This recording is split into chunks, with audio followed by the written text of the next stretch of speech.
Blue pill or red pill?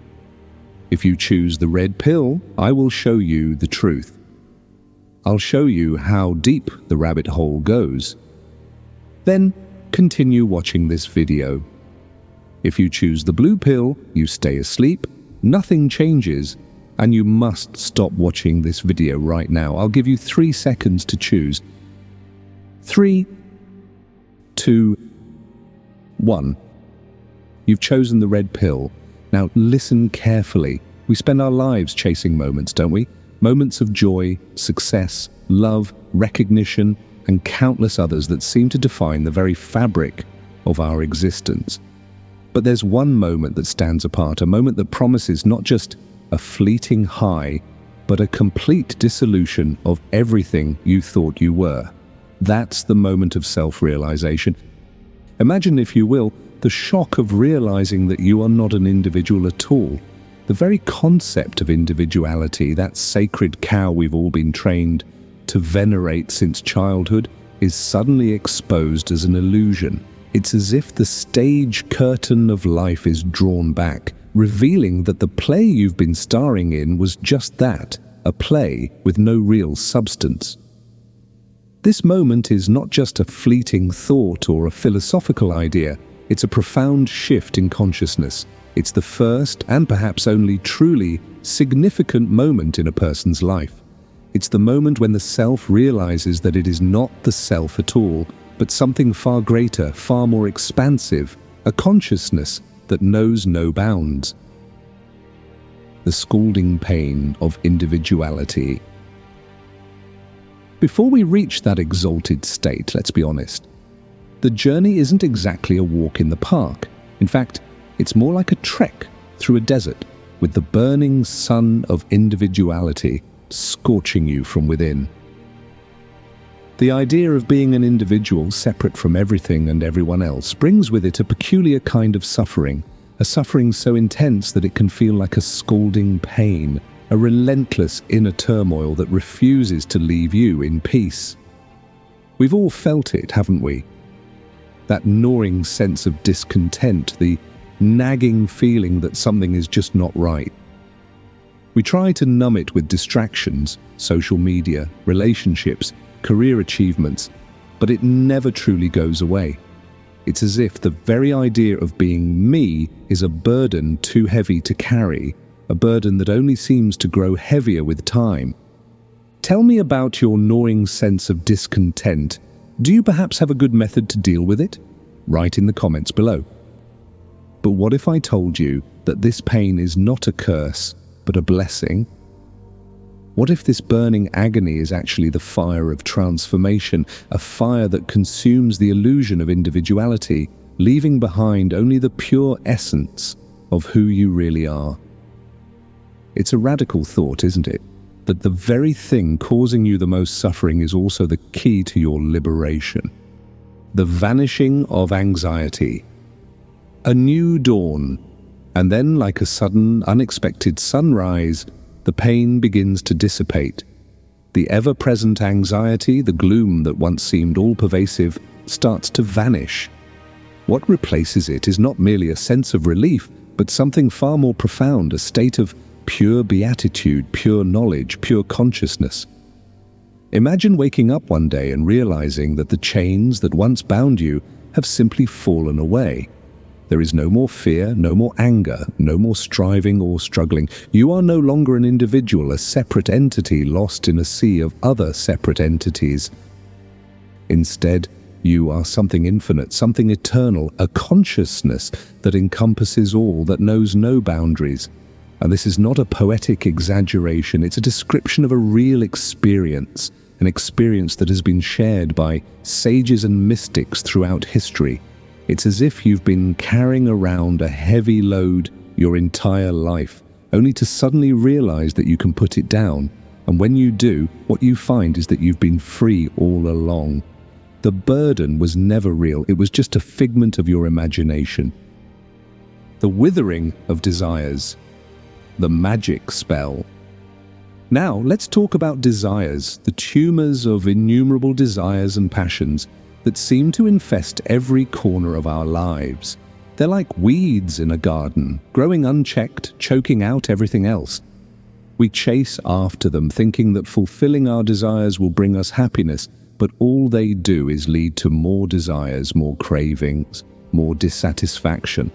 But here's the magic. When you truly grasp the nature of your own consciousness, those desires begin to wither away. It's as if you've discovered a magic spell, a mantra, that when repeated causes those tumors to shrink, to lose their grip on you.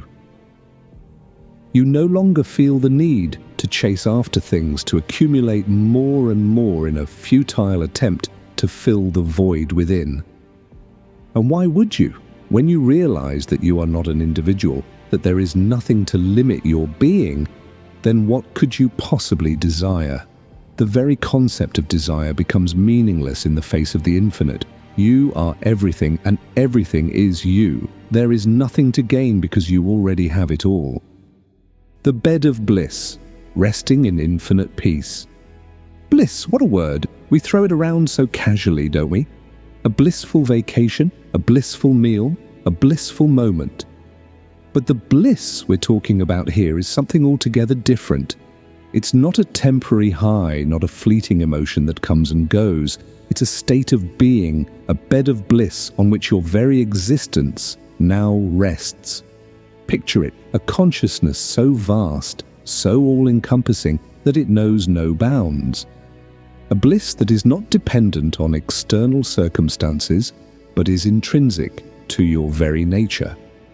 You recline on this bed of bliss not as an individual, but as the infinite consciousness that you are. And in this state, there is nothing to do, nothing to achieve, nothing to strive for. Your activity goes on, but it is no longer driven by desire or fear. It is simply the natural flow of your being. This is not a state of inactivity or passivity. On the contrary, it's a state of dynamic stillness where action and inaction are one and the same. You are the ocean of peace and bliss, and everything you do is simply an expression of that infinite, boundless consciousness. The end of duality, seeing through the illusion. And now we come to the crux of the matter, the end of duality. For so long we've lived in a world of opposites, good and bad, profit and loss, high and low, mine and not mine. But in this state of self-realization, these distinctions simply melt away.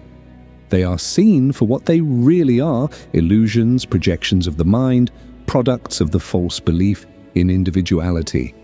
In this new state of consciousness, there is no other, no opponent, no enemy.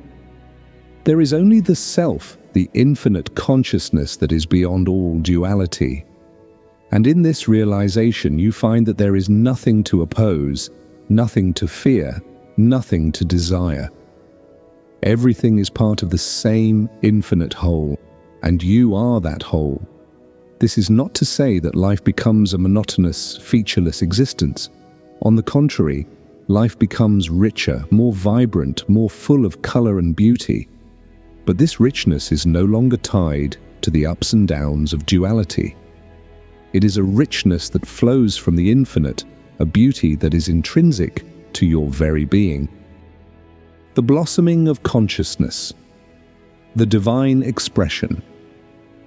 Finally, we come to the blossoming of consciousness, the divine expression that is the world itself. When you realize that you are not an individual, that you are the infinite consciousness, the world itself takes on a new meaning. It is no longer a place of struggle and strife, of gains and losses. It is a divine expression, a pure, simple, natural flow of beatific consciousness. And what is this consciousness? It is the primordial I, the pure primal knowledge that is capable of assuming any form it desires. It is God, not in the sense of a distant deity, but as the very essence of your being. The world is not separate from you. It is you expressing yourself in an infinite variety of forms. And so in this state of self-realization, there is no distinction between God and devotee, between Brahman and Maya. There is only the infinite consciousness expressing itself in all its glory, and you are that consciousness. You are the ocean of peace and bliss, the infinite, boundless self. The glory of the eternal truth. In the end, all that remains is the glory of the eternal truth, the realization that you are the supreme self, the sad guru, the infinite consciousness that pervades all. This is not a truth that can be understood with the mind, but one that must be experienced, lived, and breathed. And when you do, you will find that the ever-awaited moment was not something in the future, not something to be attained or achieved. It was always there, waiting for you to see it, to recognize it for what it is, the truth of who you really are. So, here's to that moment, the moment of self-realization. May it come to you not as a fleeting thought, but as a profound, life-altering experience. And when it does, may you find that you are not an individual at all, but something far greater, something infinite, something eternal. If you like the content here at Telos, please consider to support the channel. Buy me a coffee, link in the description, or send super thanks from the menu below the video. From the bottom of my heart, I thank you for your support.